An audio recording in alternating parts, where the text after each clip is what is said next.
तो आप बताइए क्या होगा ऐसे में, कौन सा हमारा निशाना होगा? भारत। ये आरजू जी बैठी हैं, ये आपको बताएंगी कि किस तरीके से हर समय अमेरिका ने पाकिस्तान को पैसे दिए हैं और पाकिस्तान ने अफगानिस्तान पे चढ़ाई करी। 79 और 89 के बीच में इन्होंने सीआईए से पैसे लिए, फिर इन्होंने 9/11 के बाद पैसे लिए, और अब पाकिस्तानी खुद कहते हैं, आप पूछिए, खुद खुद पूछिए कि हमारे 1 लाख लोग मर वॉर ऑन टेरर के अगेंस्ट लड़ते लड़ते, तो इसमें हमारे 1 लाख लोग मर गए और 150-200 अरब डॉलर का नुकसान हो गया। ऐसा पाकिस्तानी अक्सर कोट करते हैं, कोई भी कोट करते हैं, राइट? पाकिस्तान। तीसरी सबसे बड़ी बात यह है कि ये फिर पाकिस्तान इस बार जो अफगानिस्तान में खून खराबा कर रहा है, ये वही चीज है। तो ये एक माहौल बनाने वाली, नहीं तो ये पाकिस्तान माहौल, ये ईरान के साथ नहीं है, आप क्लियर कह रहे हैं, वो यूएस और इसराइल के साथ ही है, वो हो भी नहीं नहीं सकता, वो कालीन की तरह देखिए, बेच जो जाता है। जो जो पाकिस्तानी आवाम है उसका बड़ा उम्मा के लिए दिल धड़कता है, जो पाकिस्तानी आवाम है। हाँ। लेकिन जो आसिम मुनीर है, आसिम मुनीर साहब पैसा पकड़ चुका है। देखिए, आपको एक माननी पड़ेगी आसिम मुनीर की बात, आपको एक काबिले तारीफ है, वो पैसा पकड़ के काम कर देता है आसिम मुनीर। अमेरिका जेब गर्म कर चुका है आसिम मुनीर की। America has given him money.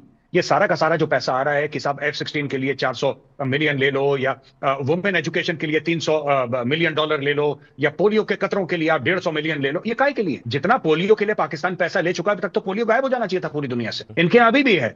क्योंकि क्यों है पोलियो, मैं आपको बताता हूं, तब आपको समझ में आएगा न्यूक्लियर दल। पाकिस्तान में पोलियो आज भी है क्योंकि अगर कल पाकिस्तान मेहनत करके पोलियो खत्म कर देता है, वो 150-200 मिलियन साल के आते वहां बंद हो जाएंगे साहब। आप ये समझिए। तो पाकिस्तान को ये दिखाना है कि ये न्यूक्लियर डिसबैलेंस है, यहाँ पे अनबैलेंस्ड मामला है। पाकिस्तान एक सनकी किस्म का देश है, जब नहीं मूड मेजर खराब हुआ तो मेजर बटन गौरव, दबा एक देगा। चीज है, यही मैं है जी। थोड़ा सा डिसएग्रीमेंट कह लीजिए या थोड़ा समझना चाहूंगा आपसे, अगर वो जी ईरान जी के साथ नहीं है, मतलब वहां की आवाम है, सरकार नहीं है, तो फिर सऊदी जी के साथ जो पैक्ट भी था, जब सऊदी पर अटैक हुआ तो फिर सऊदी के साथ क्यों नहीं खड़ा हुआ? सऊदी के साथ ना खड़ा होना इनकी मजबूरी है। अगर ये सऊदी के साथ खड़े हो गए, पाकिस्तान के अंदर गृह युद्ध हो जाएगा। मैं आपको ये कह रहा हूं, इनका मन बहुत है कि कुछ कर दें, पैसा पकड़ के कुछ कर दें, लेकिन अभी तक नहीं कर पाए। हम्म। जबकि एरमको पे हमला हुआ है, रियाद पे हमला हुआ है। लगभग सऊदी का जो मेन कंपनी है एरमको, तेल बनाने की, यस। दुनिया की सबसे बड़ी कंपनी है, उसका प्रोडक्शन लगभग बंद हो गया साहब। हम्म। लेकिन अभी तक पाकिस्तान सामने नहीं आया है। ठीक और है। इसलिए पाकिस्तान सामने नहीं आया है क्योंकि गृह युद्ध, शिया सुन्नी, बहुत बड़े फसाद हो जाएंगे तो पाकिस्तान के। आरजू आरजू काजमी जी, ये जो बयान है अब्दुल बासित का, ये आपको लग रहा है कि ध्यान भटकाने के लिए है? होना आना कुछ है नहीं, वो आपको भी पता है। तो ये जो भारत पर अटैक, भारत पर परमाणु बम मार देगा, वो कह रहा है अब्दुल बासित वहां से, आप तो ये वहां की जनता का ध्यान डेविएट करने के लिए, क्योंकि वहां की आवाम का दिल तो ईरान के लिए धड़क रहा है, जैसा भी मेजर गौरव आर्य ने भी बताया। लेकिन वहां डॉलर पकड़ लिया तो उम्मा बेच दिया डॉलर डॉलर के आगे। देखिए ये जो अब्दुल बासित साहब का स्टेटमेंट है उसमें खैर उन्होंने न्यूक्लियर वेपन्स की बात नहीं की, उन्होंने सिर्फ अटैक कर देगा या इस किस्म के वर्ड्स यूज किए हैं। लेकिन यहाँ पर भी उनको अच्छे से नहीं लिया जा रहा और उनके उनके ऊपर क्रिटिसिज्म हो रही है। अगर कई यहाँ पे जो सीनियर जर्नलिस्ट हैं उनको यकीनन मेजर साहब भी फॉलो करते होंगे या देखते होंगे, तो उनमें रऊफ कलासरा साहब, मतीउल्लाह जान और कई दूसरे ऐसे जो कह रहे हैं कि इन्होंने गलत बात की है और इनको ऐसे बात नहीं करनी चाहिए थी। यहाँ पर तो अगर कोई डिप्लोमेट्स हों या फिर फॉर्मर डिप्लोमेट्स हों, उनका काम तो ये होता है कि दो कंट्रीज के बीच में वो अमन लाएं, और अगर कोई टेंशन क्रिएट हो रही है मिलिट्री की तरफ से या गवर्नमेंट की तरफ से तो उसको वो थोड़ा कंट्रोल करें। लेकिन यहाँ पर अब्दुल बासित साहब जो हैं वो बिल्कुल ही उलट बात करते हुए दिखाई दिए हैं। या तो वो शायद कुछ मीडिया टेंशन चाह रहे थे जो उनको मिल गई, या फिर हो सकता है कि उनसे कहीं से ये कहा गया हो, जो कि ज़ाहिर है जो लोग मुल्क चलाते हैं उन्होंने कोई ऐसी बात की होगी जी आप अपने शो में ऐसा कुछ बोल दिएगा तो थोड़ी सी अटेंशन डाइवर्ट हो जाएगी पब्लिक की। क्योंकि इस वक्त ज़ाहिर है ईरान को लेकर भी बात हो रही है और अफगानिस्तान को लेकर भी बात हो रही है, क्योंकि अफगानिस्तान के साथ भी जो क्लैशेस चल रहे हैं वो सिर्फ ईद की वजह से कहा गया था कि रुक गए, और बाकी यहाँ पे फ्यूल प्राइस बढ़ रही है, बहुत सी कहाँ ईद दूसरी की वजह से, मुश्किलें वो हैं तो जिसकी वजह से पब्लिक जो है वो आरजू गवर्नमेंट से आरजू जी, वो खुश तो नहीं है। रमजान के इतने पवित्र महीने में 400 लोग मार दिए पाकिस्तान ने, कहाँ ईद के चक्कर में? वो वाला लॉजिक थोड़ी ना, वो तो रमजान के नहीं पवित्र महीने में 400 लोग अस्पताल में बम मार दिए और 400 लोग मार दिए वहां पर। देखें, वो 400 का फिगर तो अभी खैर कंफर्म नहीं हुआ है, लेकिन जितने लोग भी चलिए, जिसकी भी 390, जाने गई 380, गलत है। और 370, 350, आपका फिगर क्या है? जो भी हुआ, मतलब रमजान के पवित्र महीने में मारा ना। बिल्कुल, लेकिन देखिए यही तो मैं कह रही हूँ ना कि अब इन्होंने ईद के बहाने जो है ये तो कहा है कि चले अफगानिस्तान पे अटैक मजीद नहीं होगा या ईरान को लेके जो बात की जा रही है, लेकिन जाहिर है कि इस वक्त गवर्नमेंट भी मुश्किल में है और इनको कोई रास्ता दिखाई नहीं दे रहा। तो इन्होंने फिर हो सकता है कि बात हिसाब से कहा कि चलो किस तरह का तुम अपने टीवी शो में बोल देना, जो वो वीकली शायद किया करते हैं उस चैनल पे, तो उन्होंने ये बात करी। लेकिन उनकी बात की कोई अहमियत नहीं है और ना ही मेरे ख्याल है पाकिस्तान इस तरह का कोई स्टेप उठा सकता है या उठाना चाहिए कि जिसमें भारत के साथ दोबारा क्लैशेस शुरू हो जाए। तो उम्मा का क्या हुआ? मैं तो ये मैं मेजर गौरव आर्य, एक कमेंट आपका, फिर मैं शिवम है यहाँ पर, मैं उनसे सवाल लूंगा। उम्मा का क्या हुआ? ये जो ओआईसी को 56-57 देश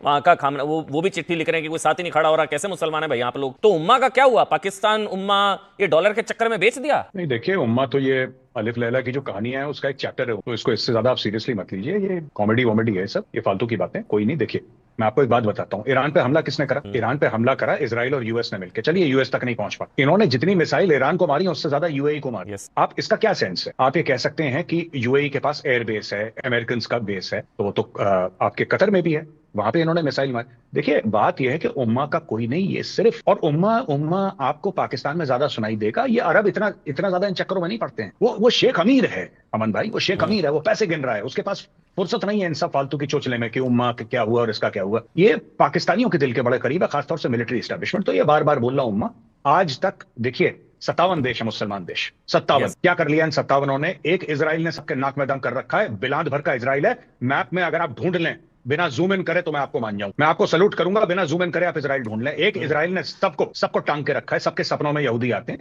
तो ये सब, ये देखिए तो उम्मा उम्मा की कोई पाकिस्तान बात। अगर ईरान के साथ नहीं तो इजराइल के साथ है, यहूदियों के साथ हो गया। अब देखिए ना, अगर आप अमेरिका के साथ हैं तो जाहिर सी बात है इजराइल के खिलाफ तो नहीं हो यहूदियों के साथ है। सकते। जाहिर सी बात है अगर आप अमेरिका के साथ हैं तो फिर आप यहूदियों के साथ ऑटोमेटिकली हैं। इसमें कोई ढकी छुपी बात नहीं है। तो जो भी अगर ये गए हैं, आप देखिए जिस तरीके से शर्मुल शेख में और जगह ये जाते हैं, शहबाज शरीफ कहते हैं साहब आप तो बिल्कुल मसीहा हैं, आप अमन और शांति के, तो आपको लिहाजा नोबेल प्राइज मिलना चाहिए। तो अगर आपको नोबेल प्राइज मिलना चाहिए तो अब क्यों नहीं कर रहे नोबेल प्राइज की बात? अमन और शांति के मसीहा ने कर दिया जो उसको करना था ईरान में, उसने कर दिया, आप क्यों नहीं बोल रहे? दोस्तों अभी मैं देख रहा था कि भारत के मिनिस्टर फॉर एक्सटर्नल अफेयर्स जो हैं वो पाकिस्तान का मजाक उड़ा रहे थे कि पाकिस्तान एक दलाल नेशन है, एक दलाल नेशन है और ब्रोकर कंट्री, ठीक है जी। और इंडियन मीडिया सारे का सारा एक ही बात कर रही है जी, पाकिस्तान जो है वो दलाली करता है। अच्छा दलाल, अच्छा टू बी ऑनेस्ट ये जो वर्ड है ना दलाल, it has a negative connotation, it does not have a positive connotation. लफ्ज दलाल, मैं आपको बताता चलूं, तो एक तो आपको इस चीज का पता होना चाहिए कि ये जो लफ्ज है इसके जो मीनिंग है वो नेगेटिव है। अगर आप इसको इंग्लिश में कहेंगे अ ब्रोकर और मिडल मैन और एजेंट, तो इट सीम्स नाइस, ठीक है, बिजनेस ओरिएंटेड लेता है। दलाल is like it's a negative connotation है इसकी। मैं ये समझता हूं कि ये जो लफ्ज इस्तेमाल किया गया है ये शायद प्राइम मिनिस्टर जो डॉक्टर जयशंकर साहब हैं उनके ऊपर सारी बात है, प्रेशर तो है ना। प्रेशर क्या है? प्रेशर ये है कि ये पाकिस्तान क्या कर रहा है, पाकिस्तान क्या है, इनकी क्या स्टैंडिंग है यार, ये तो भीख मांगते हैं। वो तो हमें यही कहते हैं ना, इंडिया वाले दोस्त हमारे तो यही कहते हैं ना, लो जी ये क्या है जनाब, इनको क्या है, ये तो वो इनकी तो कुछ भी नहीं है, ये तो हमें इनको, हम इतना बड़ा मुल्क हैं। अब सवाल ये है कि इट्स नॉट अ क्वेश्चन कि इंडिया कितना बड़ा मुल्क है, क्वेश्चन ये है यहाँ आपकी जीडीपी क्या, इस चीज से फर्क नहीं पड़ता। फर्क इस चीज से पड़ता है, इस चीज को समझना चाहिए। फर्क ये पड़ता है कि आपके किधर कितने कॉन्टैक्ट्स हैं, कितनी दोस्ती है। अब फॉर एग्जांपल इंडिया के अंदर अब सवाल ये पैदा है कि भाई ये क्या चल रहा है, पाकिस्तान को क्यों स्पेस मिल रही है, ये इस वक्त क्वेश्चन है ना। पाकिस्तान के पास क्या पॉलिटिकल कैपिटल है, क्या मिलिट्री है, क्या स्ट्रेटेजिक कैपिटल है, मतलब क्या है, ये कौन मुल्क है, ये इनके पास कुछ भी नहीं है। अब